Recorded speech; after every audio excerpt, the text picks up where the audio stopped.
Assalamualaikum warahmatullahi wabarakatuh. Halo teman-teman semua, kembali lagi bersama saya Raffi Ahmad Razak dari Razaker.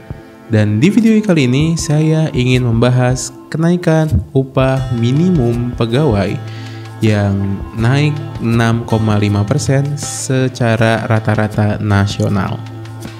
Dan ini sebenarnya sudah diumumkan oleh Pak Prabowo resmi ya teman-teman, bahwa naiknya 6,5% secara makro atau secara rata-rata nasional. Dan di sini itu ada beberapa sentimen ternyata teman-teman. Jadi sebenarnya tujuannya kenapa dinaikkan? Karena kenaikan upah minimum ini dilakukan untuk melindungi daya beli pekerja, terutama pekerja baru yang bekerja masih di bawah 12 bulan dengan mempertimbangkan kehidupan layak bagi mereka. Karena biasanya kalau masih di bawah 12 bulan belum ada jaminan-jaminan tertentu, kayak misalnya belum bisa ngambil cuti, belum ada bonus, belum ada THR dan semacamnya kayak gitu. Nah, rata-rata UMP tahun 2024 itu di Indonesia nilainya 3,11 juta rupiah. Sehingga kenaikan 6,5% ini akan menaikkan sekitar 200.000 rupiah, atau bisa lebih bisa kurang dari itu tergantung dari besaran UMP per daerahnya.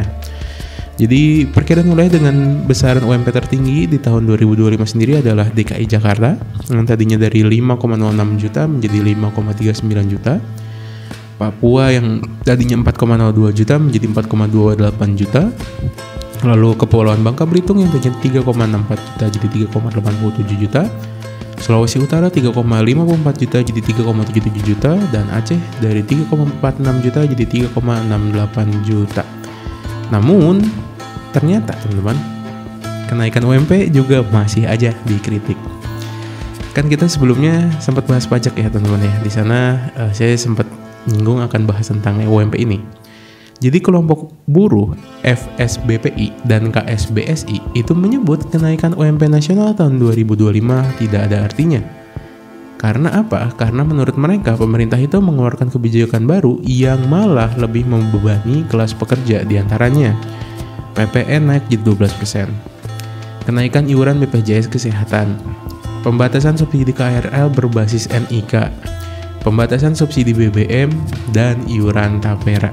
Jadi banyakan bebannya atau banyakan yang naiknya mengenai biaya daripada si pendapatan naiknya gitu. Meskipun begitu ya teman-teman, kenaikan UMP 6,5% ini diputuskan setelah melaksanakan pertemuan dengan berbagai pihak dari sisi pemerintah serta dari beberapa serikat buruh dengan mempertimbangkan daya saing usaha. Angka ini juga lebih besar daripada yang diusulkan oleh Menteri Tenaga Kerja Pak Yasirli, yaitu sebesar 6%. Jadi sebelumnya diusulkan tuh 6%, cuman setelah bertemu berbagai pihak jadi 6,5%. Dan kalau kita ya sebagai kerja lah ya, alhamdulillah ya naik upah minimum ini ya teman-teman ya. Berarti kan tahun depan kita bakal naik gaji teman-teman. Kalaupun pekerja baru ya berarti kan rate-nya naik gitu loh. Upah minimalnya naik. Jadi pun lagi magang ataupun masih masa kontrak probation dan semacamnya ya jadi lebih tinggi gitu daripada tahun ini.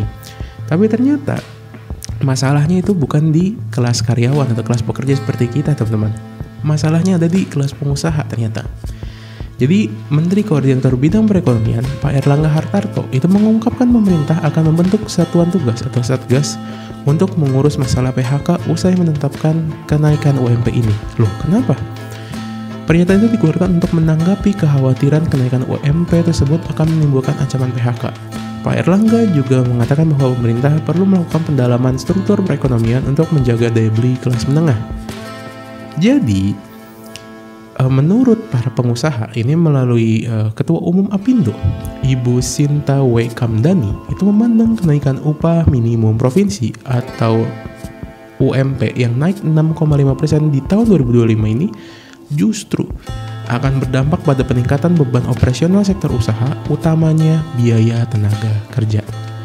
Dan menurut Ketua Bidang Ketenagakerjaan Apindo, Pak Bob Azam, bagi dunia usaha, kenaikan upah minimum bukan tentang setuju atau tidak setuju, tetapi persoalan mampu atau tidak untuk memenuhi kenaikan tersebut.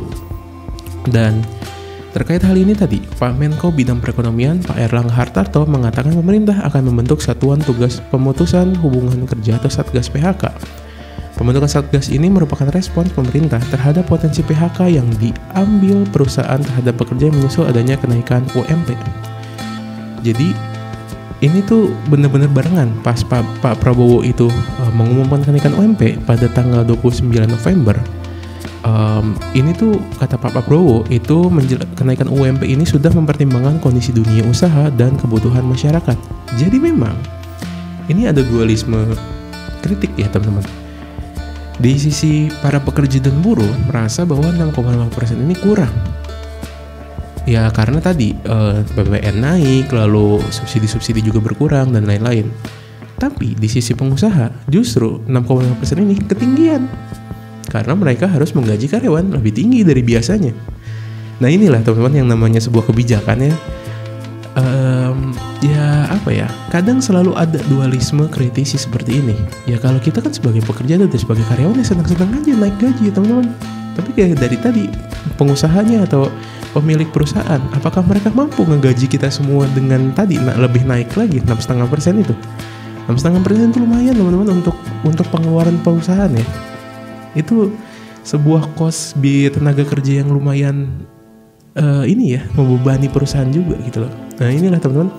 Jadi di akhir video ini nih saya ingin berpesan kepada teman-teman yang karyawan, kalian jangan nuntut gaji gede doang. Karena apa?